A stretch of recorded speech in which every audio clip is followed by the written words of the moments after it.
Now, you know what I just noticed? Your girl have had some relationships. And in the midst of those relationships, I realized that I've always been extremely intentional about the whole process, but never vetted the individual to see if we were waving on the same wavelength. And because I'm so hopeful in love and I'm so just believing in love, like really believing in the reality, really believing in it. I just really trust love. I would get out of a relationship with somebody and it would be like a non-healthy outcome. It'd be slightly horrible, the outcome of those situations. And when they would happen, I would still be so hopeful and so embracing love that I didn't take the time to really sit back and figure out what I learned and what I went through and what I did and what I didn't do and what I was lacking and what I needed and why I was attracted to this individual in the first place that made me stay with them, knowing that red flags were screaming at a sister, screaming, hollering, calling me, name on them. And I realized that I would get out of these relationships. I'd have a cycle of singleness, and in the midst of that cycle of singleness, it wasn't like a invested moment. It wasn't like an invested time frame where I was just completely wholeheartedly invested into my growth, completely wholeheartedly invested into what I was learning or needed to learn, completely invested into just what I needed to pay attention to next time that I didn't pay attention to the last time.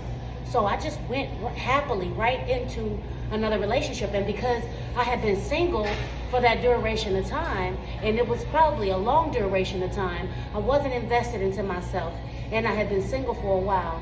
So when any mojo blow, matrix, living and playing the game, red pill, blue pill, face ass motherfucker came and approached me, I'm just like, hey, hey, hey, hey. You know what I'm saying? Jolly green giant, elf kicking to the side, happy ass motherfucker, and did exactly what I used to do when I was a teenager. And that was get right to the fucking business. No background check, no pedophile check, no family check, no baby mama drama check, no marriage check, no, I'm talking about straight third world country personality towards this new age AI type of bullshit people be on today, okay? I'm talking about on some Egyptian, I meet you today and you over my house eating dinner because we're just trusting that you're a good person type stuff.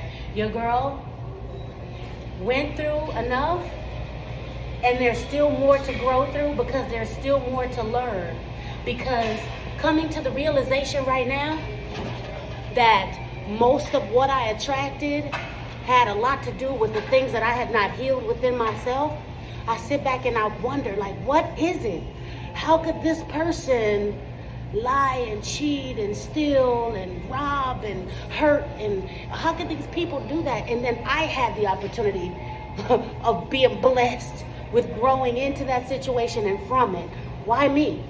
And one thing I had to realize was, just like karma, when a person commits a crime or does something horrible by any means, whatever category, in whatever category you want to put it in, right? And they receive karma. Karma never comes back the way that it's dished out. Karma's never something that you can look back and equate. Hey, not everybody sits back and says, hey, this happened to me because I ran over that squirrel the other day. This is why that happened.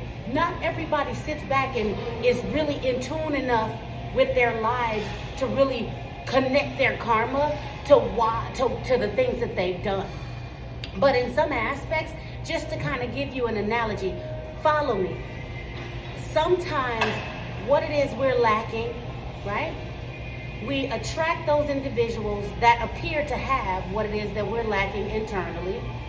We slide the red flags right under the rug, and we stay invested into someone who has been created to engulf more trauma, I said that, to put more trauma onto us, who has been created to stagnate our growth, who has been created to bring us into a place of lack rather than a place of gain. This person is a sign for that. And whatever it is they do to hurt you, harm you, take advantage of you, manipulate you, lie, whatever they cheat on you, whatever they do, I won't say it is your karma, but when they say it is a reflection of who you are, we don't necessarily know what this individual that we've allowed in comes with. We don't know what they come with. So we don't know what type of drama and trauma that they may inflict upon us. But because of the lack of growth, self-love, boundary holding, and things that we desire in them, that they may appear to show us that they have, that we don't have in ourselves, they dish out whatever their trauma is upon us. And it's just the result of not having boundaries. It's the result of not loving self. It's the result of not knowing what it is we want and sticking firm with that. And when it's not what it is that we desire, saying, hey, you don't have what compliments me, and letting them go about their journey. Do that shit to somebody else. But because we lack those things, we allow it. So whatever they come with, we grow through. We grow through. And that is the result of a lack of boundaries, self-love, and everything else that helps us identify ourselves with who we are more. And I'm just in that season. I have not arrived because I've grown through situations, and I can't say enough, but I've grown through situations enough. I'll say it because it sounds good right there.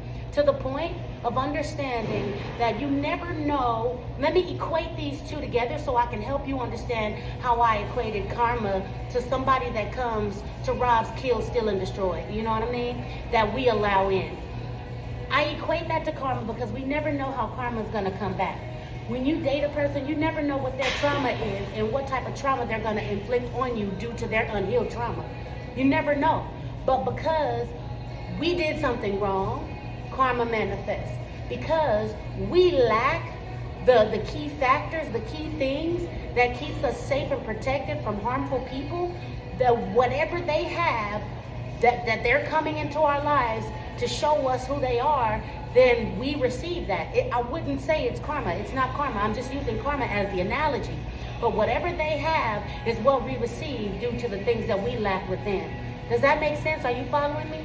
Can you catch my drift, my people? Do you catch my drift? And this goes for women and men. Because guess what? News alert 2025. There are some amazing, genuine, honest, loyal, compatible individuals that are in the world that's been seeking to find you, who are loyal, compatible, genuine, honest, open, intentional. They're here and they're going through a lot. We are experiencing life times 10 on AI because we are trying to find you, right? And you might be doing the same thing, and it just doesn't make sense anymore. It doesn't. But those who have been created to love will never stop believing in love and never stop believing that it is possible for even us who go through unexplanatory things on the journey of learning self, loving self, and eventually finding what complements us the most. Okay? Your girl too goofy for the bullshit, okay? Your girl too goofy for the game. Yeah, I'm very intentional. And a lot of people who are needles in the haystack who still exist are. So, wishing you love and peace to everybody who is love, peace, and has like this genuine rooted, genuine rooted like goodness, you know what I'm saying, about yourself. I love that. I love that for you. I really do. I really love that for you. Remain infinitely idiosyncratic and remember, you are loved only when you love yourself first. Peace.